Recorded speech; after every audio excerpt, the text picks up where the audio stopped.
Merci beaucoup, Monsieur Lazmi, le président de la communauté. J'ai eu la chance de servir aussi des communautés des provinces et j'ai été le rabbin de la ville de Tours en Indre-et-Loire pendant 6 ans et demi. J'étais le rabbin d'Avignon, mais j'ai commencé une petite ville qui s'appelle Angers. L'expérience dans les petites communautés en France, c'est les vraies expériences de la vie et c'est les vraies formations pour le rabbin. Alors, le rabbin a commencé de parler de la préparation pour les grandes fêtes, pour Rosh Hashanah et Kippour. Et c'est quoi Rosh Hashanah? J'aimerais bien parler de ce jour-là, de Rosh Hashanah, la signification des sonneries de chauffard, et situer un petit peu où on est dans les calendriers juifs. Alors, aujourd'hui, nous sommes les mois d'Elul. Les mois d'Elul, c'est le mois que se prépare pour le grand jour de Rosh Hashanah. Rosh Hashanah, on appelle le grand jour de jugement. Le jour où Dieu juge le peuple d'Israël, mais il juge toute l'humanité.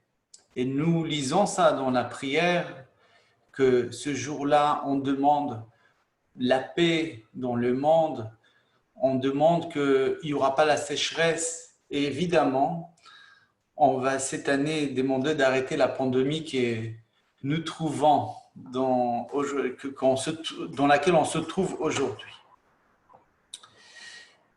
La communauté séfarade commence leur préparation par une prière qu'on appelle Selichot.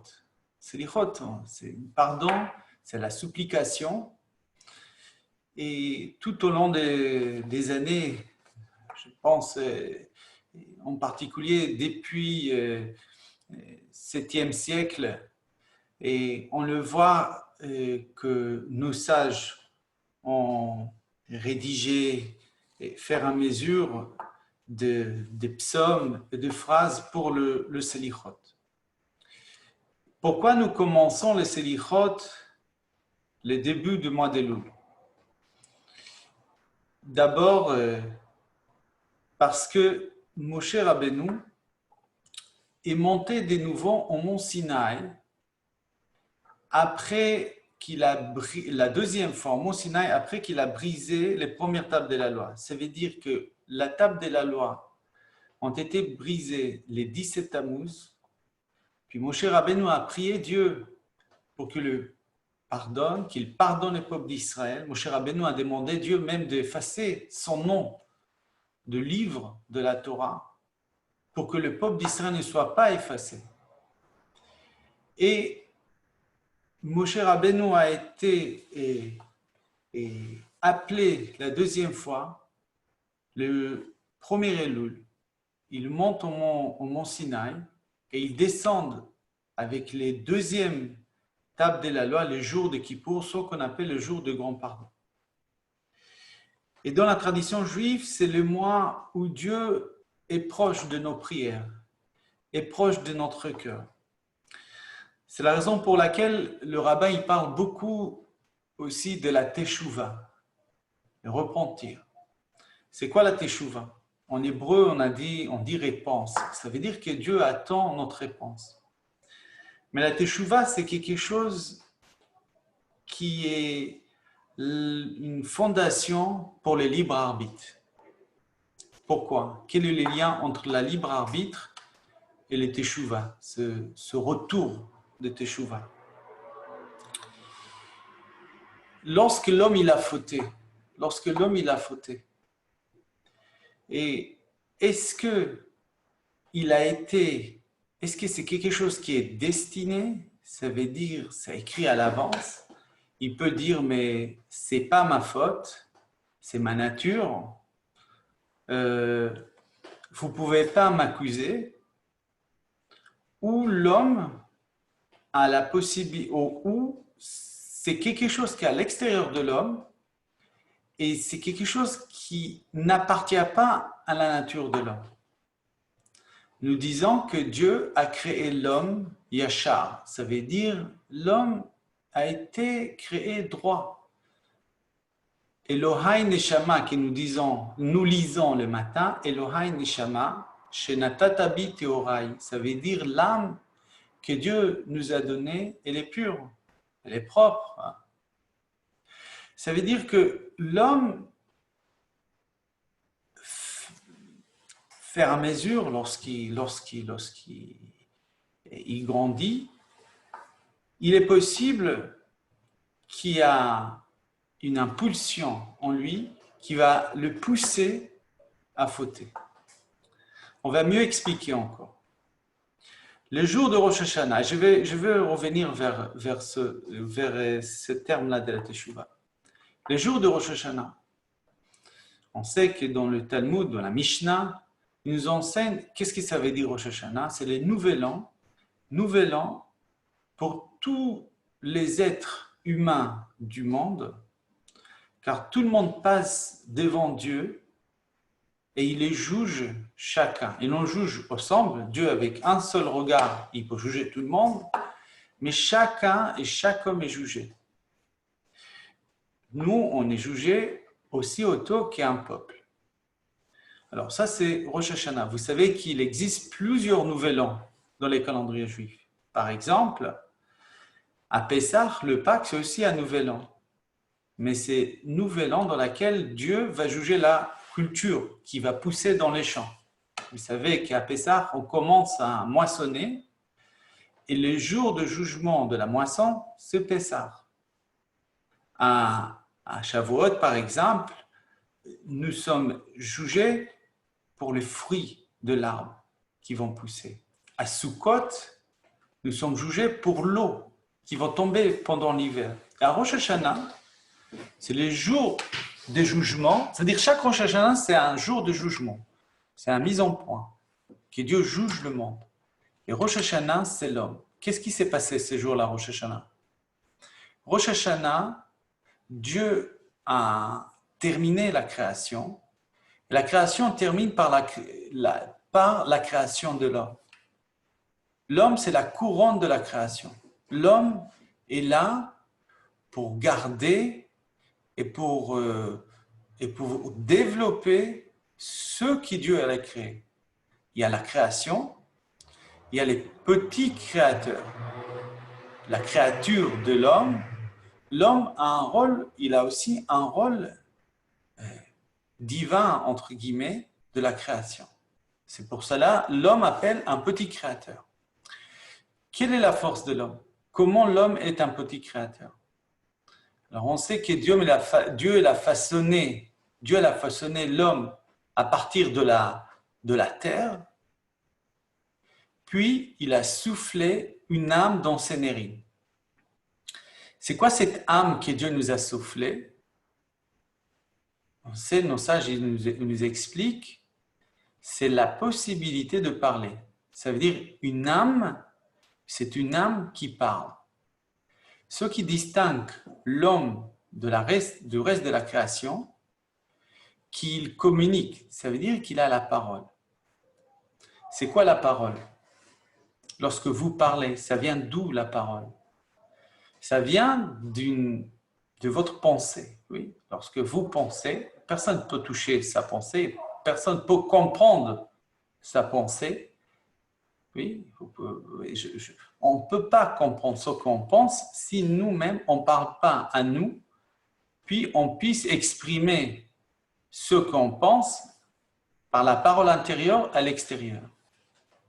C'est quoi la création?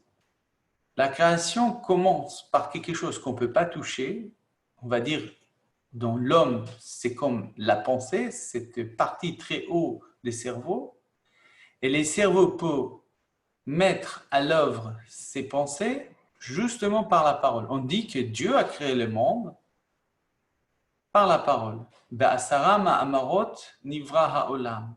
Dieu a créé le monde par la parole. Ça veut dire la parole, c'est la possibilité de créer. Nous avons une force par notre parole. La parole, on applique,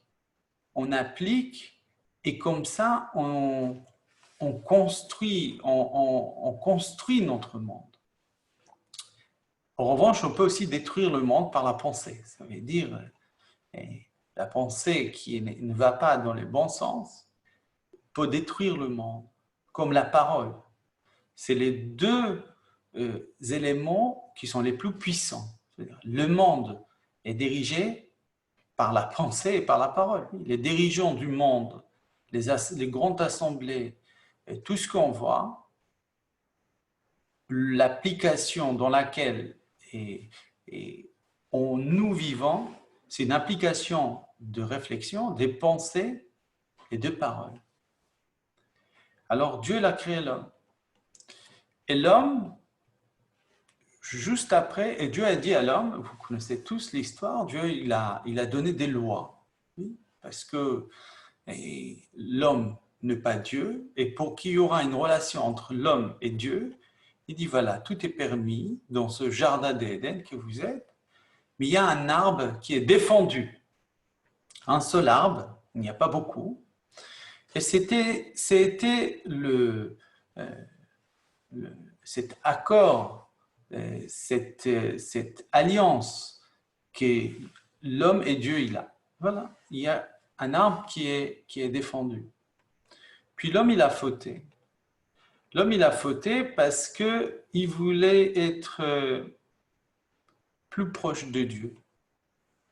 Il n'a pas fait ce que Dieu il dit, ça veut dire pour l'homme, quand il dit tout est permis et ça c'est interdit, l'homme il a dit tout est interdit et il se concentre sur ce qui est interdit à la place de dire mais Dieu il m'a permis tout. C'est comme vous allez dire pourquoi je ne peux pas manger et je ne peux pas manger tel aliment qui n'est pas caché. Mais regarde qu'est-ce que tu peux manger. Tu as un choix immense de ce que tu peux faire. En fait, l'alliance entre l'homme et Dieu est exprimée par cette limitation. Ça veut dire l'homme n'est pas Dieu. Et le respect de l'homme à Dieu est par cette alliance. Alors, le premier homme, tout était permis, mais il y avait un seul arbre qui était défendu. Et on voit que l'homme, lorsqu'il a fauté, qu'est-ce qu'il a fait? Il a fait ce qui lui, il a senti qui est bon. Il voulait que le mal, ça veut dire, pour mieux expliquer, avant la faute de premier homme, il pouvait distinguer entre le mal et le bien. Ça veut dire, c'était quelque chose d'absolu. Le mal était complètement distingué de bien. Bien, c'était des biens, mal, des mal. Et il n'y avait pas un mélange. Et eux, ils voulaient être Yodei Tovara. Ça veut dire, ils voulaient avoir cette expérience de mal et de bien. Si nous lisons dans les Bereshit, on va voir ça et vraiment dans les mots. Et je pense que c'est pour comprendre, depuis cette faute, en fait, le mal et le bien est mélangé en nous. Ça veut dire que l'homme, il a ses pulsions, il a ses sentiments et il a ses raisons. Ça veut dire nous raisonnons, nous avons des sentiments. Alors, est-ce que le sentiment va vers notre pulsion? Ça veut dire on a un envie très fort par rapport au raisonnement qu'on dit non, il ne faut pas faire ça. Et ça, c'est depuis la faute des premiers hommes. Pour vous dire, aimer Dieu et respecter Dieu, ce n'est pas faire comme moi je veux. Ça veut dire comme je veux, je vais servir moi-même. C'est pour ça que la Torah, le symbole de la Torah, c'est un guide de vie. Quelle est la vérité absolue? Parce que l'homme ne peut pas juger lui-même entre le mal et le bien.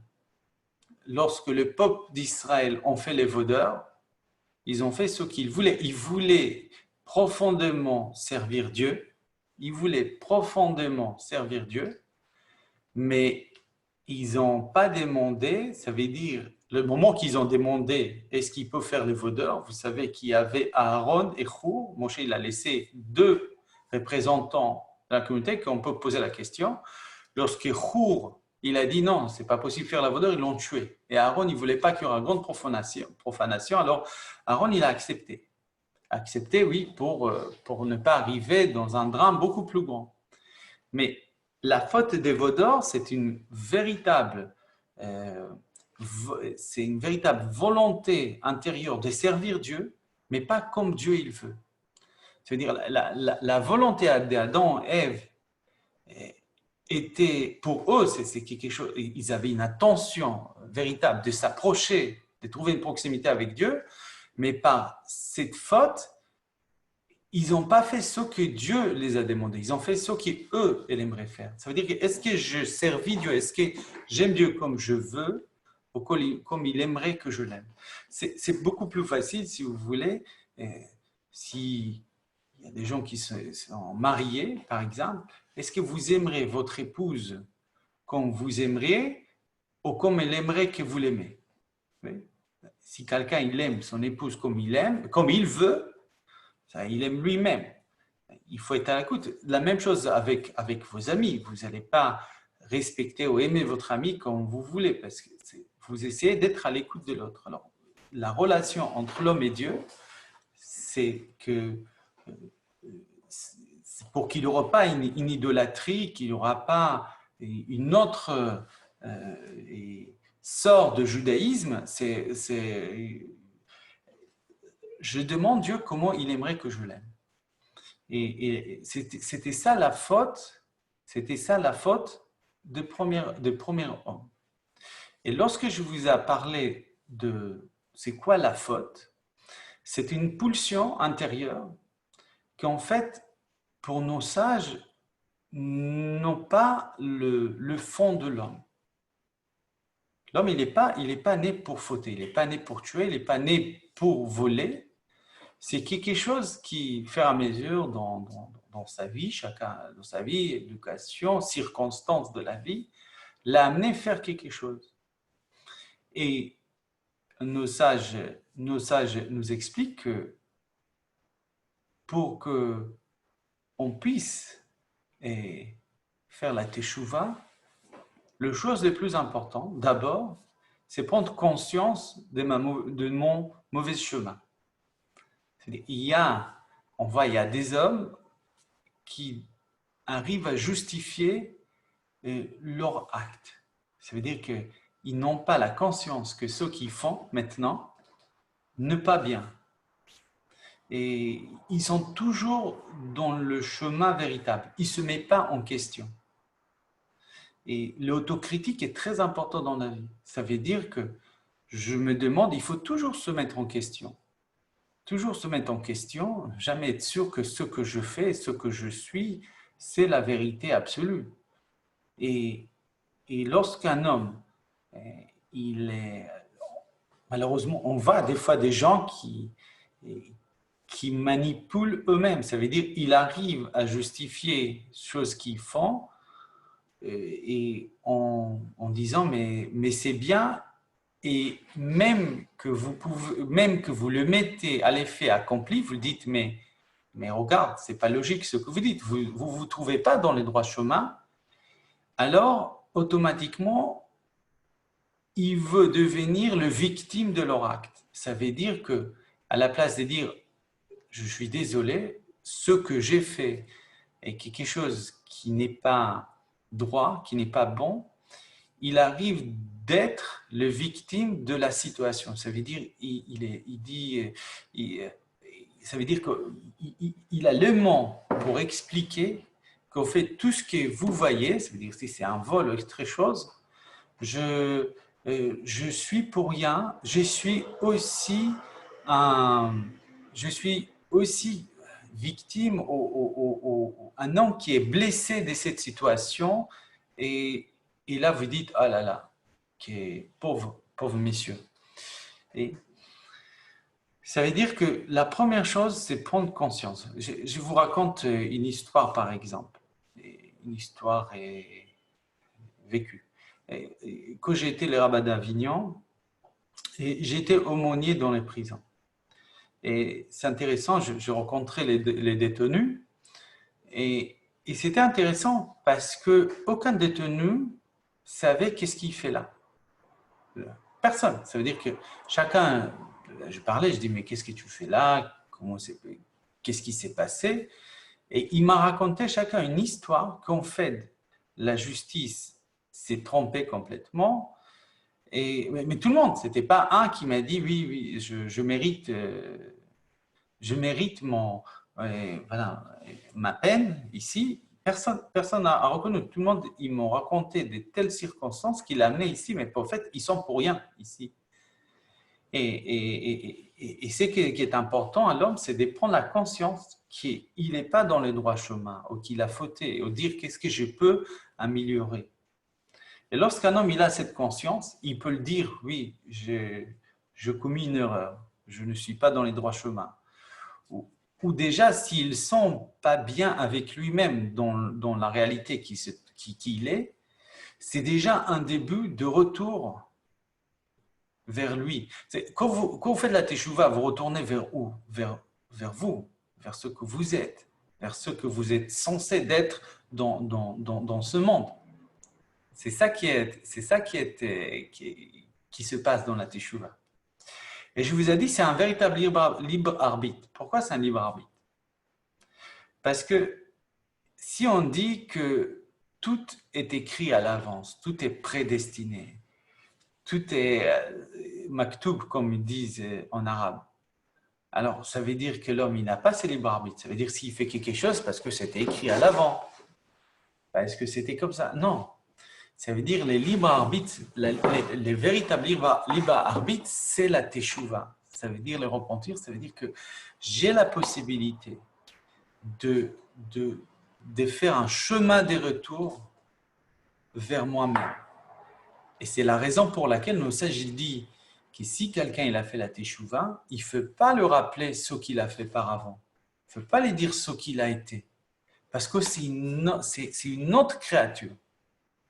C'est un autre être dans ce monde.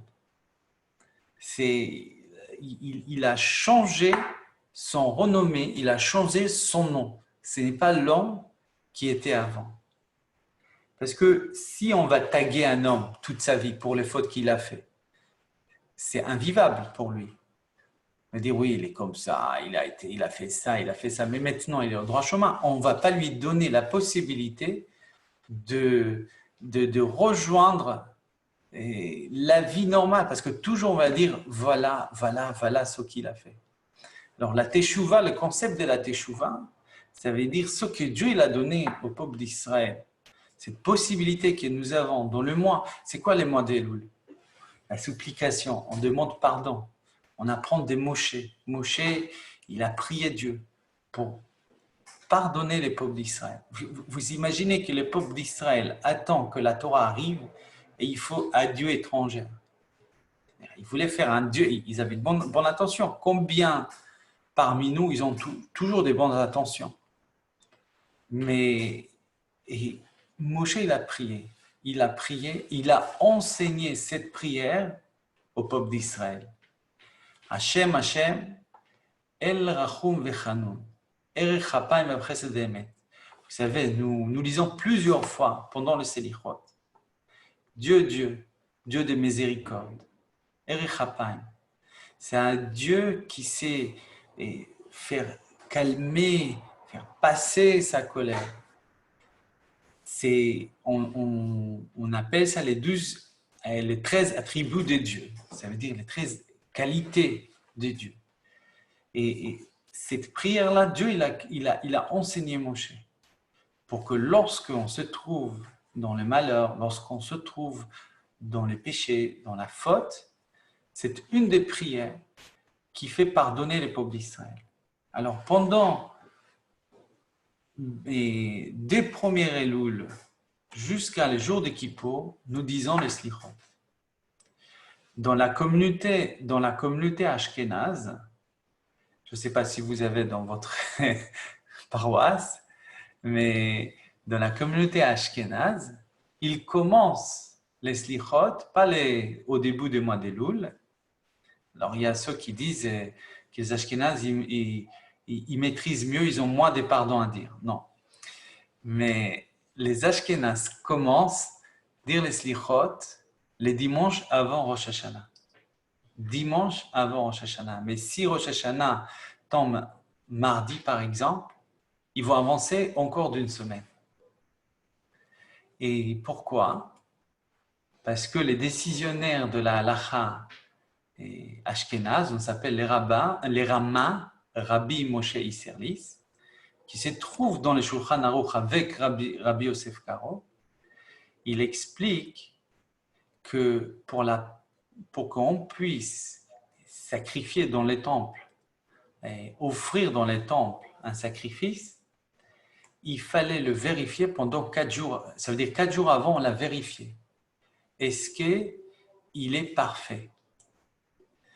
Et c'est intéressant qu'il fait cette comparaison entre les offrandes, entre les sacrifices et la prière, cette prière des slichot avant Rosh Hashanah. Parce qu'à l'époque de Temple, si on a fauté, il y avait un korban, il y avait une offrande, un sacrifice expiatoire. Ça veut dire pour le pardon. C'est quoi un korban? Que veut dire un korban en hébreu? Korban veut dire karov, ça veut dire proche.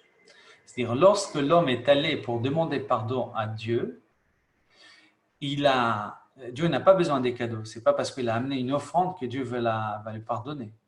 L'offrande était un moyen pour exprimer, que l'homme a exprimé sa proximité à Dieu. Ça veut dire il s'est éloigné. Qu'est-ce que ça veut dire s'éloigner de Dieu? C'est s'éloigner de moi-même. Parce qu'un homme qui l'a fauté, ça veut dire qu'il s'est éloigné de ce qu'il est. Venir vers le temple, venir pour amener un enfant, ça veut dire j'ai pris la conscience, j'ai fait ma supplication et je veux retourner vers ce que je suis. Alors en Rosh Hashanah, c'est le nouvel an.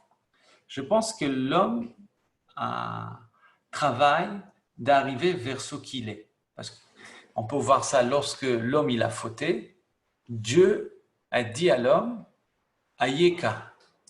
Ayeka, ça veut dire où es-tu? Ça veut dire j'appelle à ton âme, j'appelle à ce qui tu es. Parce que tu t'es éloigné de ce que tu es.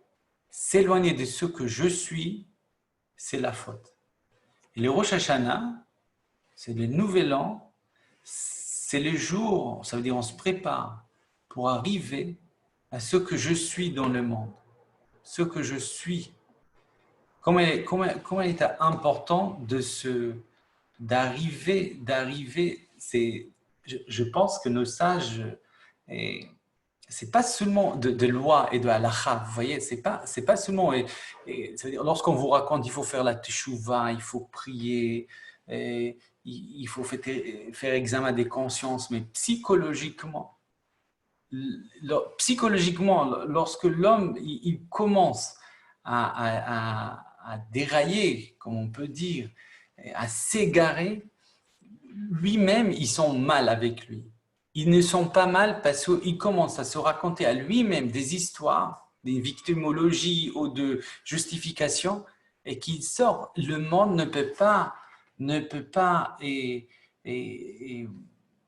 fonctionner comme ça. Et voilà, nous avons cet rendez-vous, au moins de mise en point. Il faut faire la teshuva tous les jours.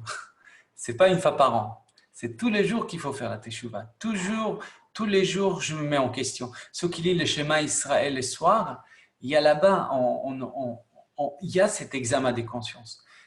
Tous les jours, chaque jour. Alors, je vais terminer par le shofar. Je vais essayer de toucher le shofar. Alors, vous savez, le jour de Rosh Hashanah, ce n'est pas écrit dans la Torah Rosh Hashanah. On ne va pas trouver ce mot-là, Rosh Hashanah, dans la Torah. Dans la Torah, on va, ou va Chodesh HaShevi'i, ça veut dire le 7e mois, Be'echad la Chodesh, le premier jour du 7e mois, parce que le mois de Rosh Hashanah, c'est le 7e mois dans les calendriers hébraïques. Le premier mois, c'est le mois de Pessah. Alors, le premier jour de ce 7e mois, vous allez chômer, il est interdit de travailler, comme Shabbat, et c'est écrit Et Yom Teruah yeh lachem. Ça sera un jour de Teruah. Alors, d'abord, ce n'est pas écrit que c'est jour de Rosh Hashanah. C'est écrit seulement c'est un jour de Teruah. Oui, peut-être vous connaissez Teruah parce qu'une des sonneries de chauffard, on appelle Teruah, c'est retentissement. Il faut aussi marquer qu'il n'est pas écrit chauffard. Est-ce qu'on a dit chauffard? Non, ce n'est pas écrit chauffard. C'est écrit Yom Teruah. Ça veut dire que ce premier jour du 7e mois sera un jour de Teruah. Dans un autre endroit dans la Torah, dans les livres, ça c'est écrit dans les Bamidbar, mais dans un autre endroit de livre Vaikra, c'est écrit Ve'evarta, il est écrit Vaïdaber Hashem Moshe est mort, Dieu parla à Moïse, parle aux enfants d'Israël en disant le 7e mois, le premier jour du 7e mois, Zichron Teruah Mikra Kodesh. Zichron, un rappel de Teruah pour un jour saint. Aussi, il n'y a pas écrit chauffard, il n'y a pas de chauffard. Est-ce que vous entendez les mots chauffard? Non. La seule chose qu'on entend, c'est le jour de Teruah. C'est-à-dire, on sait que le premier jour de Rosh Hashanah, on appelle un jour de Teruah. On n'appelle pas Rosh Hashanah. Et d'où on apprend? D'où on apprend que d'abord, quand on lit on sonde du chauffard, et que c'est un jour de jugement. Alors, c'est intéressant que nos sages apprennent ça. Nos sages apprennent ça de Yovel. Yovel, c'est l'année jubilaire. Ça veut dire tous les 50 ans c'est 7 fois 7. Oui, il y a un lien avec les 7e mois. Alors, chaque 7e année, c'est une année sabbatique pour la terre, Jacher. Et lorsque nous passons 7 fois 7 au 50e année, il y a une autre dimension. C'est quoi la dimension? Ça veut dire que si la 7e année, nous arrêtons de travailler la terre, c'est cette année-là, la 50e année, vous savez que dans la Torah, il y a la possibilité de devenir, et je dis, un Eved. Eved, mais on ne peut pas dire ça esclave. Ça veut dire, si on dit Eved, vous allez dire esclave. Non. Je peux m'engager comme un employé, d'être employé chez quelqu'un, d'acheter un maître, parce que je ne dis pas Eved, parce qu'il y a beaucoup de droits sociaux à ceux qui a le travailleur, l'employeur, il y a beaucoup de droits sociaux. En tout cas, un homme qu'il a volé, par exemple, dans la Torah, un homme qu'il a volé, il n'a pas de quoi rembourser, alors il va travailler chez le maître qu'il a volé. Ou un homme qui se trouve dans la précarité, il n'a pas d'argent, il peut se vendre pour travailler chez quelqu'un. Il peut travailler maximum, il peut travailler, et les 7e année, il est libre, mais il peut s'engager de continuer. Le maximum d'engagement est 50 ans. Ça veut dire que dans l'année jubilaire, tout le monde sont libres. Ça, c'est la première chose. Et de l'année jubilaire, il y a d'autres choses qui se passent. Ça veut dire si vous avez vendu votre patrimoine à la terre d'Israël, dans la 50e année, il revient vers toi. Ça veut dire un homme, il ne peut pas acheter le monde. Ce n'est pas le capitalisme, ça veut dire, ce n'est pas aussi le socialisme, mais ce n'est pas le capitalisme dans lequel un homme qui a des pouvoirs, il peut commencer à acheter et devenir le maître. La terre appartient à Dieu, et lorsqu'un homme il achète quelque chose à la terre d'Israël, vous savez que la terre d'Israël était partagée par tribus, la 50e année, tout revient au propriétaire d'origine. Tout revient. Il y a ces deux aspects. Alors, les 50e année, il est écrit pour cette année, là c'est écrit Ve'evarta shofar teruah. Tu sonneras avec shofar, qu'est-ce que tu vas sonner teruah. Bachodesh hashevi'i, dans le 7e mois, ba'asor la chodesh, les 10e jour de 7e mois. 10e jour de 7e mois, c'est le jour de Kippour. Ça veut dire, car il est écrit ici que c'est le 7e mois, nos sages on fait en parallèle avec d'autres versets de la Torah, parce que, qu'est-ce qu'on a dit? Que Rosh Hashanah, on appelle le jour de Teruah.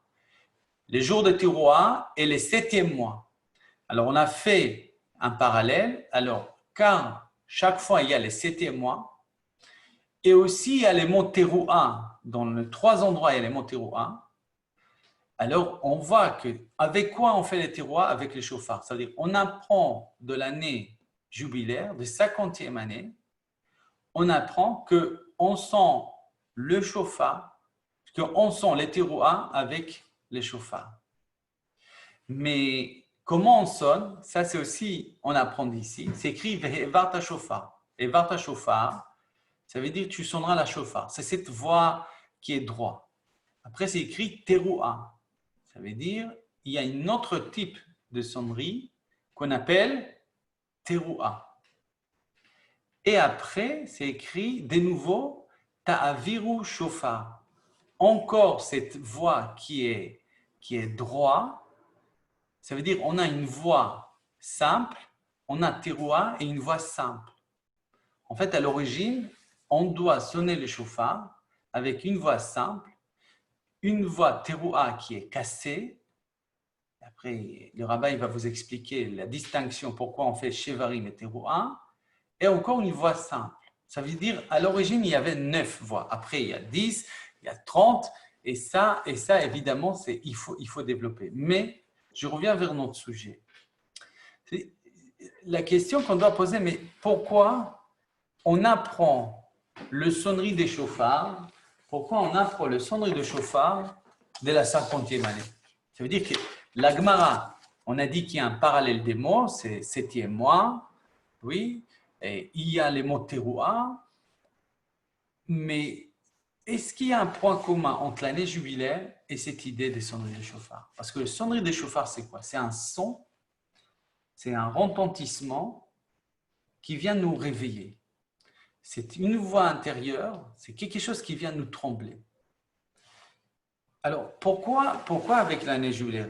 Qu'est-ce qu'on a dit? Qu'il y a 2 choses qui se passent dans cette année. D'abord, on a dit que les esclaves, entre guillemets, ces serviteurs, et il est libre. Ça veut dire je peux m'engager à un maître maximum 49 ans. Les 50e année, je suis libre. Et un homme qui a fauté, un homme qui a commis une faute, il est prisonnier dans la faute. Ça veut dire la faute, ce n'est pas quelque chose qui appartient à l'homme, c'est quelque chose qui est extérieur. Cette mauvais penchant est extérieur, ce n'est pas sa nature. Et lorsqu'un corps, il les trouve dans la faute, il n'est pas libre. Un homme, il n'est pas libre. La liberté, c'est cet sens de la teshuva. Lorsqu'un homme, il n'est plus l'esclave des mauvaises habitudes qu'il a prises, une mauvaise philosophie qu'il a construite. Ça veut dire qu'on peut dire un premier point commun de cette sonnerie de chauffard avec un jubilé, c'est cette liberté. La liberté de l'homme, de lui-même, de la faute, comme la liberté de l'homme de 50e année. Et on ne voit, je vais dire plus fort que ça, parce qu'il y a dans les traités Shabbat, il me semble, c'est écrit comme ça, Amar Rabbi Avin, les traités Shabbat, page 105, feuille 2. C'est écrit Amar Rabbi Avin nous enseigne, Mai kira'a lo yebecha elzar velo tishtachave lenecha. Alors, il est écrit dans les psaumes, Lo yebecha elzar, qu'il n'y aura pas un Dieu étranger en toi.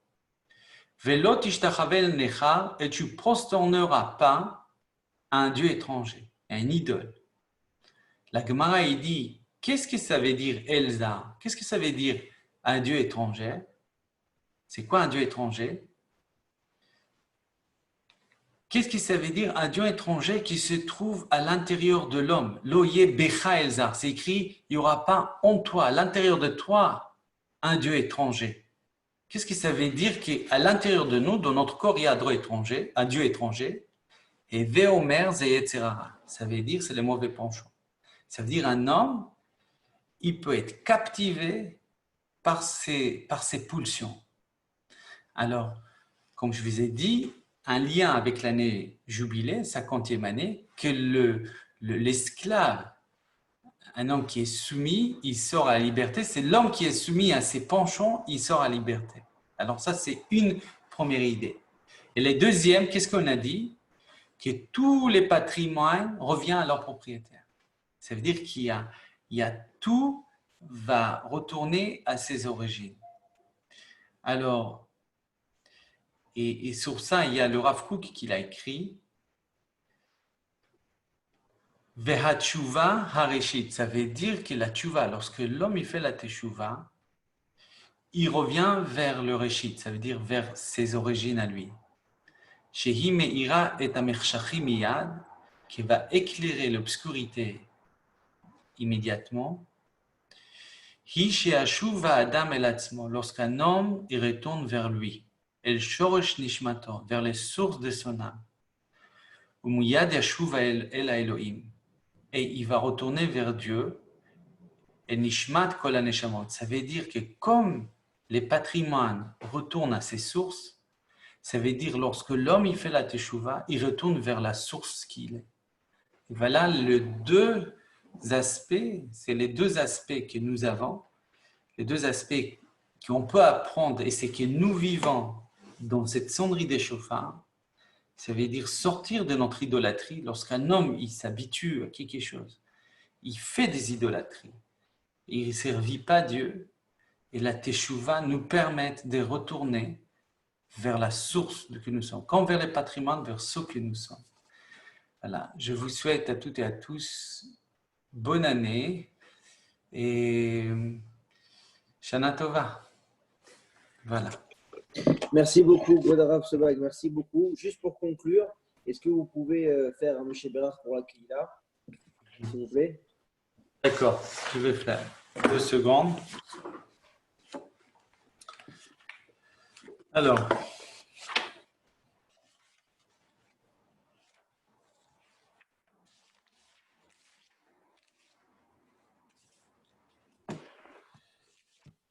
ça arrive.